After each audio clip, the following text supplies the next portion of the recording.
And then one day, about 15 years ago, I wrote a short story about some guy finding out that he has a daughter that he didn't know the existence, and she's a heroin addicted person.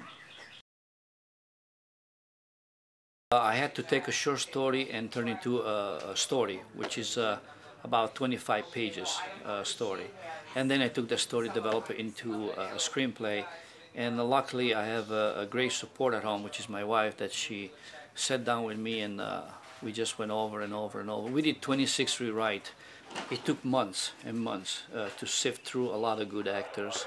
And then one day the producer, Diana Cooper, she said, well, Mr. Sorvino would like to talk to you about the screenplay. He has read the screenplay, he loves it. The parallel story that's going along with the drug addiction, with Paul Sorvino finding out he has a daughter after losing his wife and his daughter.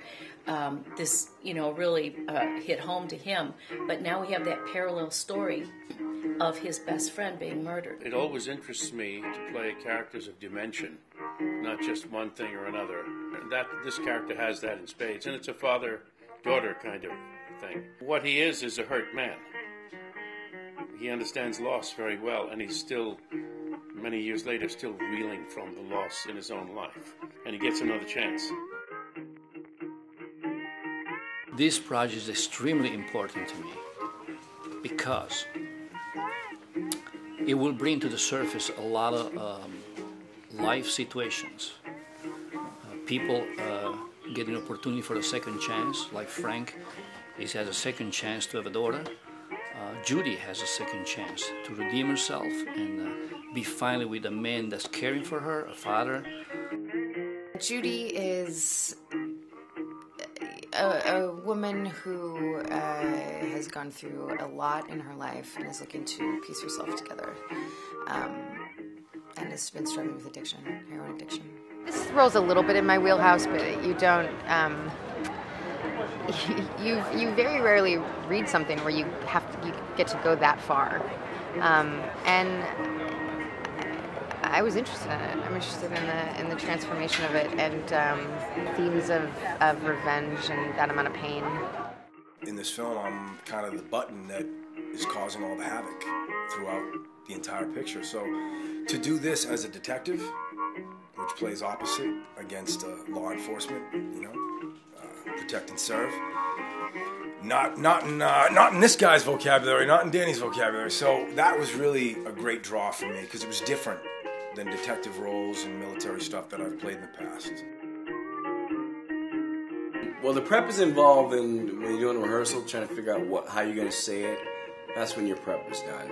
When you get to shooting, you've already prepped. You already know how you're going to deliver your dialogue and how you're going to do it. And you play it kind of, a cop is played a little more stiff, not so loose.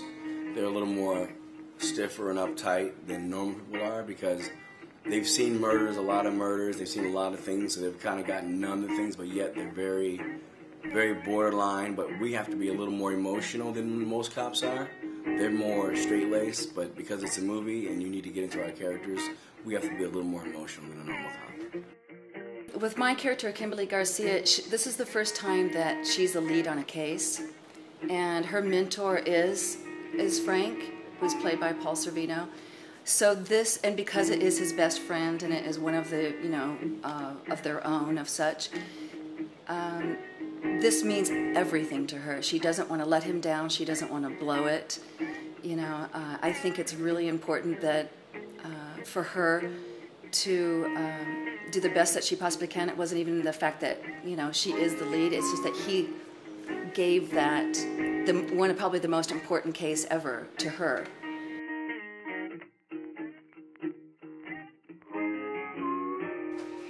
Well, there are several messages in this story. Some are a little subtle, some are a little bit stronger.